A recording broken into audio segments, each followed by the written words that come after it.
Hello दोस्तों, आज की कहानी है ससुर ने किया बहू के लिए ऐसा काम कि बेटे के होश उड़ गए। उस रात माया और विनोद बुरी तरह झगड़े। विनोद अपने दोस्त के घर से पी कर आया था और माया ने अपनी सास के साथ झड़प हो जाने के बाद कुछ देर पहले ही तय किया था कि वह अपनी ससुराल में किसी से डरेगी दबेगी नहीं। इन दोनों कारणों से उनके बीच झगड़ा बढ़ता ही चला गया। तुम्हें इस घर में रहना है तो काम में माँ का पूरा हाथ बटाओ। तुम मटर गश्ती करती फिरो और माँ रसोई में घुसी रहे, यह मैं बिल्कुल बर्दाश्त नहीं करूँगा। विनोद की गुस्से से कांपती आवाज़ पूरे घर में गूंज उठी। आज ऑफिस में ज़्यादा काम था इसलिए देर से आई थी। फिर भी मैंने उनके साथ थोड़ा सा काम कराया। अपनी माँ की हर बात सच मानोगे तो हमारी रोज़ लड़ाई होगी। माया भी ज़ोर से चिल्लाई। उनकी रोज़ की शिकायत है कि जिस दिन तुम वक्त से घर आ जाती हो उस दिन भी तुम उनके साथ कोई काम नहीं कराती हो। यह झूठ बात है। झूठी तुम हो, मेरी माँ नहीं। नहीं, झूठी तुम्हारी माँ है। उस रात विनोद ने अपनी दूसरी पत्नी पर पहली बार हाथ उठा दिया। उनकी शादी को अभी 2 महीने ही बीते थे। तुम्हारी मुझ पर हाथ उठाने की जुर्रत कैसे हुई? अब दोबारा हाथ उठाकर देखो, मैं अभी पुलिस बुला लूँगी। उसकी चिल्ला कर दी गई इस धमकी को सुनकर राजन और कमला अपने बेटे बहू को शांत कराने के लिए उनके कमरे में आए। गुस्से से काँप रही माया ने अपनी सास को जली कटी बातें सुनाने में कोई कसर नहीं छोड़ी। जवाब में कमला कुछ देर ही चुप रही, फिर वह भी ईंट का जवाब पत्थर से देते हुए उससे भिड़ गई। मुझे नहीं रहना है इस नर्क में।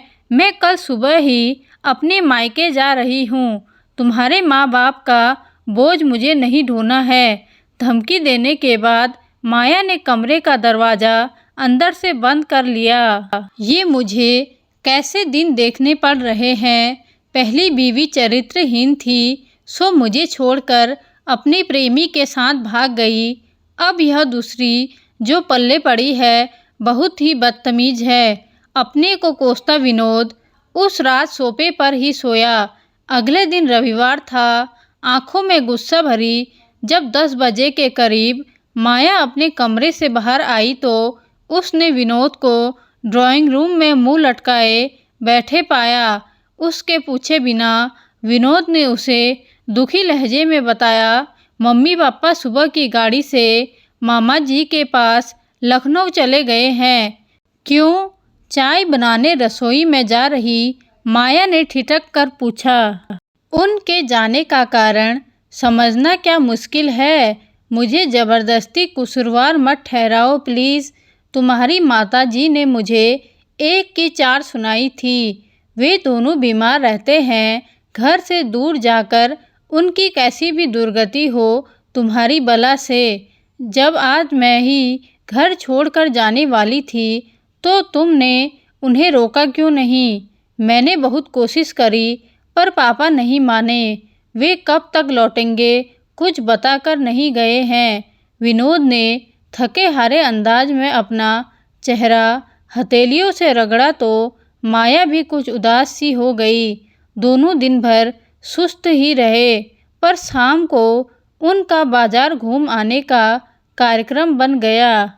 पहले उन्होंने कुछ खरीदारी करी और फिर खाना भी बाहर ही खाया। उस रात माया को जी भर के प्यार करते हुए विनोद को एक बार भी अपने माता पिता का ध्यान नहीं आया। अगले 2-3 दिन उनके बीच झगड़ा नहीं हुआ।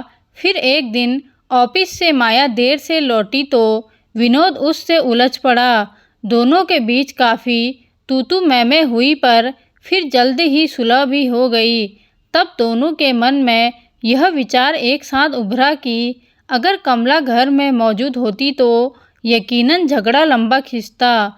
विनोद लगभग रोज़ ही अपने माता पिता से फ़ोन पर बात कर लेता। माया ने उनसे पूरा हफ्ता बीत जाने के बाद बात करी थी। उसने दोनों का हालचाल तो पूछ लिया, पर उनके वापस घर लौट आने की चर्चा नहीं छेड़ी। देखो शायद अगले हफ्ते वापस आ जाएं। विनोद जब भी उनके घर लौटने की बात उठाता तो राजन उसे यही जवाब देते। जब उन्हें लखनऊ गए 1 महीना बीत गया तो माया और विनोद के मन की बेचैनी बढ़ने लगी। पड़ोसी और रिश्तेदार जब भी मिलते तो कमला और राजन के लौटने के बारे में ढेर सारे सवाल पूछते। तब उन्हें कोई झूठा कारण बताना पड़ता और यह बात उन्हें अजीब से अपराध बोध का शिकार बना देती। लोगों के परेशान करने वाले सवालों से बचने के लिए तब दोनों ने लखनऊ जाकर उन्हें वापस लाने का फैसला कर लिया। अब वहां पहुंचकर उनसे बहस में मत उलझना। उन्हें मनाने को अगर सॉरी बोलना पड़े तो बोल देंगे। उनको साथ रखना हमारी जिम्मेदारी है, मामा जी या किसी और की नहीं।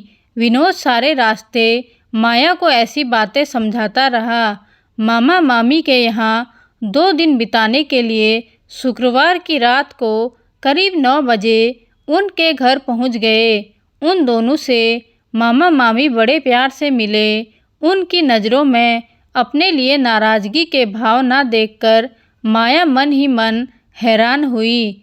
दीदी और जीजाजी खाना खाने के बाद पार्क में घूमने गए हैं। अपने मामा की यह बात सुनकर विनोद हैरान रह गया। पापा मम्मी घूमने गए हैं, उन्होंने यह आदत कब से पाल ली? विनोद की आंखों में अविश्वास के भाव पैदा हुए।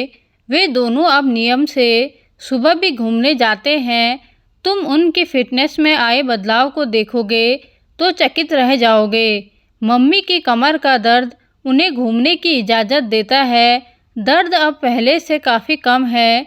जीजाजी दीदी का हौसला कम नहीं होने देते। क्या मम्मी किसी नए डॉक्टर से इलाज चल रहा है?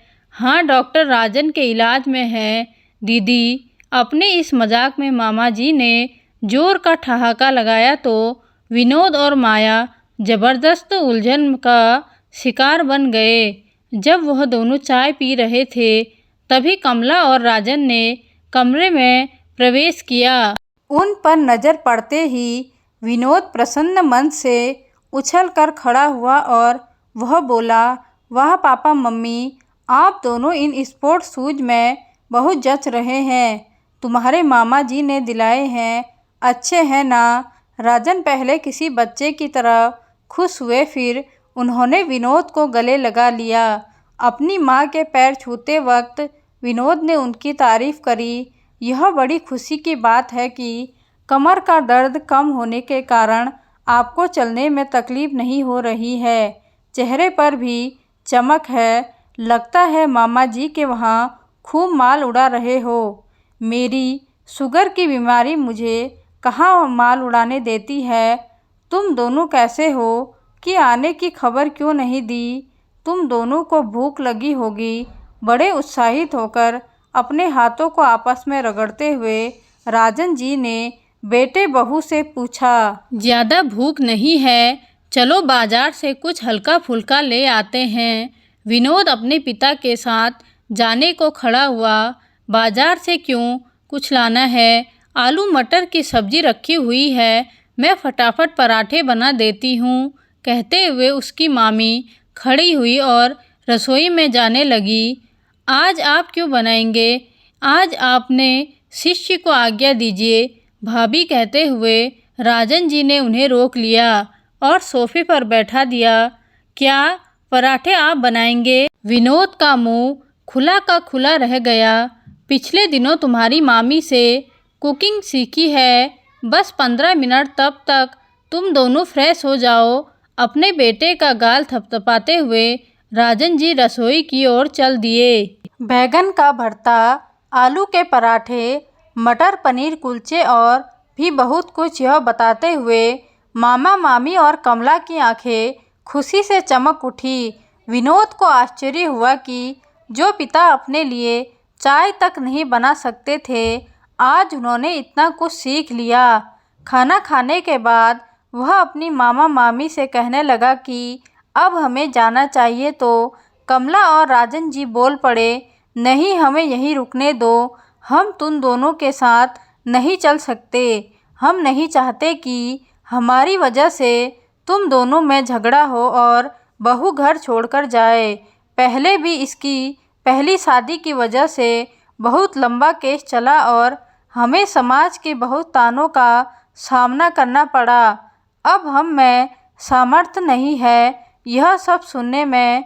बहू घर छोड़कर जाए, इससे अच्छा तो यही है कि हम यहीं रहें।